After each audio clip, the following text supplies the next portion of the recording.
الموضوع بيكبر ما بين عيلة شعبان عبد الرحيم وما بين عيلة كروان. اللي حصل ان كروان طلع يرد بأدلة ومستندات، وطلع هو واخد حذره، وهو قال انا حسيت منهم بغادر، او بمعنى اصح انا بحب امن نفسي، وقال كلام كتير جدا ومعاه أدلة عليهم. وكمان عروسة كروان او مراته، محدش عارف لحد دلوقتي الموضوع في ايه. كروان طلع بقسيمة الجواز وقال دي مراتي، وده قسيمة الجواز طلعت، وان انا لو كنت جايب واحد مزور وان هو مش مأذون، قسيمة الجواز ورقة الجواز ديت طلعت ازاي. ومن الاتجاه التاني عيلة شعبان عبد الرحيم فاتحين لايفات ليل ونهار، وفعلا بقى ليهم اسم. وفعلا صدق كروان لما قال ان انا لما بدخل حياة حد او حد بيحكها فيا فعلا انا بشهره.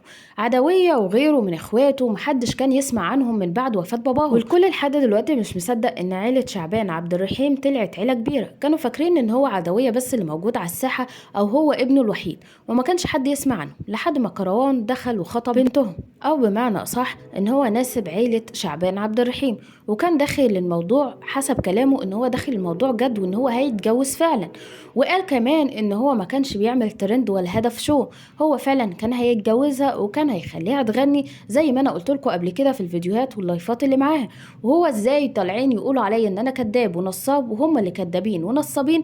وكمل كلامه وقال ان هو مسجل لهم مكالماتهم ومسجل قعدات كان قاعد معاهم فيها فيديو، وان هو هيفضحهم عشان يجيب حقه، وان هو مش هيسيب دهبه وكمان مش هيسيب موبايله. وقال ان هو مش هيسيب حقه، وبعت لهم تحذير او بمعنى اصح تهديد ان انتوا لو ما جبتوليش حقي هطلع الفيديوهات والتسجيلات المكالمات اللي معايا وهفرج الناس عليكم وعلى اصلكم. وبدأ ان هو يغلط فيهم واحد ورا التاني. وبما ان عيلة شعبان عبد الرحيم كلهم فاتحين لايفات، فبدأوا يستقبلوا الكلام ويطلعوا يردوا. وحماه قال له الجوازة باظت صحيح، بس كان ممكن نفضل صحاب. ما ينفعش تطلع تتريق عليا، وما ينفعش تطلع تشتمني وتقعد تقول علينا كلام مش فينا. حتى لو كان فينا كنت المفروض تبقى كويس، وان انت تطلع تقول كلام كويس، يمكن لعل وعسى الجوازة ترجع من تاني وتكمل.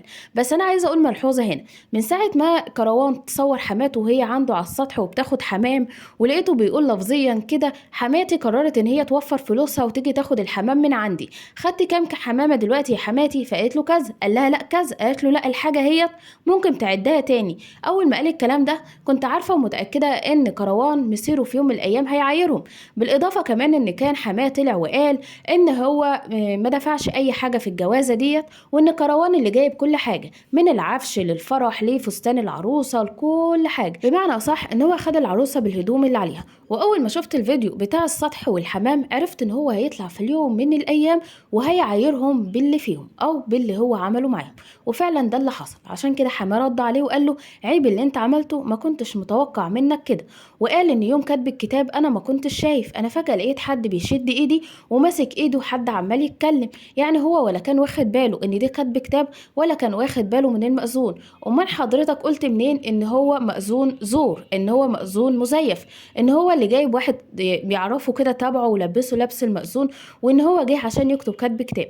منين حضرتك بتقول ان المأذون مزيف، ومنين حضرتك بتقول ان انت ما كنتش تعرف ان هو هيكتب الكتاب؟ الغريبة بقى ان الكل بدأ ان هو يتعاطف مع العروسة، وقالك اللي اتبهدلت في الموضوع ده هي العروسة، وبدأوا ان هما يتعاطفوا معاها لحد ما تصور لها فيديو وهي قاعدة في كافيتيريا، ووقفت في نص الكافيتيريا وعمالة بتغني. يعني هي ما كانتش زبونة، لا هي كانت رايحة علشان تغني في الكافيتيريا، وتصور لها فيديوهات هناك، والموضوع انتشر بشكل بشع. الفكرة بقى هنا ان في ناس كانوا الاول قبل ما هي تطلع على الساحة بالشكل ده كانوا بيقولوا صوتها حلو. يعني لما اعلنوا الخطوبة وقراية الفاتحة الكل كان بيقول صوتها حلو جدا، ويا ريت تغني وهيبقى لك مستقبل حلو. الغريبة بقى ان هي اول ما غنت في الكافيه اللي حصل ان في مجموعة من الشباب ما كانش عاجبينهم صوتها، وفضلوا قعدوا يتريقوا عليها ويضحكوا. ده الفيديو المسرب وفي منه صور بتتعرض قدامكم. طبعا انت لو قاعد في مكان ولقيتها بتغني، هل فعلا صوتها هيعجبك، ولا انت هتعمل زيهم وتقعد تتريق وهتسيبهم وتمشي، او هتسيبها وتمشي؟ كده وصلنا لنهاية الفيديو. اشوفكم في فيديو جديد، في امان الله، مع السلامة.